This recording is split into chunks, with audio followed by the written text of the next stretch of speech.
ಎಲ್ರಿಗೂ ನಮಸ್ಕಾರ. ಬೀದರ್ ಜಿಲ್ಲೆಯ ಹುಮ್ನಾಬಾದ ತಾಲೂಕಿನ ಮಾಣಿಕ್ನಗರ ಗ್ರಾಮ ಪಂಚಾಯತಿಯಲ್ಲಿ ನರೇಗಾ ಒಂದು ವ್ಯವಸ್ಥೆಯಲ್ಲಿ ಕೆಲಸ ಮಾಡ್ತಾ ಇದ್ದೀನಿ. ನನ್ನ ಹೆಸರು ಸಾವಿತ್ರಿ ಉಮೇಶ್ ಅಂತ. ಗಡವಂತಿಯಲ್ಲಿ ಕಾಯಕ ಬಂಧುವಾಗಿ ಕೆಲಸ ಮಾಡ್ತಾ ಇದ್ದೀನಿ.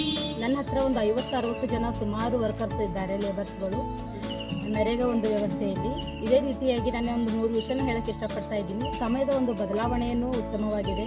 8ರಿಂದ 1:30ರವರೆಗೂ ಸಮಯದ ಬದಲಾವಣೆ ಮಾಡಿದ್ದಾರೆ ಮತ್ತು ರಿಯಾಯಿತಿ 30% ರಿಯಾಯಿತಿ ಕೆಲಸದಲ್ಲಿ ಕೂಡ ಆಗಿದೆ. ಮತ್ತು ಒಂದು ದಿನದ ವೇತನ ಕೂಲಿಯಲ್ಲಿ 349 ಇತ್ತು ಮೊದಲು, ಇವಾಗ 370 ಆಗಿದೆ. ಇದು ಒಂದು 21 ರೂಪಾಯಿ ಹೆಚ್ಚಳವನ್ನು ಆಗಿದೆ.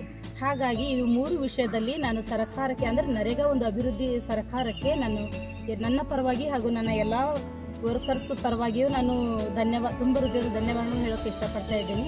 ಯಾಕೆಂತಂದರೆ ನಮಗೂ ಒಂದು ಕೂಲಿ ಕಾರ್ಮಿಕರು ಅಂತೇಳಿ ವ್ಯತ್ಯಾಸ ಇಲ್ಲ. ಸರ್ಕಾರದವರು ಗೌರ್ಮೆಂಟ್ ಕೆಲಸದವರು ನಾವು ಕೂಡ ಒಂದು ಸರ್ಕಾರಿ ನೌಕರಸ್ಥರಾಗಿದ್ದೀವಿ ಅನ್ನೋ ಒಂದು ಸಂತೋಷದ ವಿಷಯವಾಗಿದೆ. ಅದಕ್ಕೋಸ್ಕರ ನನ್ನ ಹೃದಯಪೂರ್ವಕವಾಗಿ ಧನ್ಯವಾದಗಳನ್ನು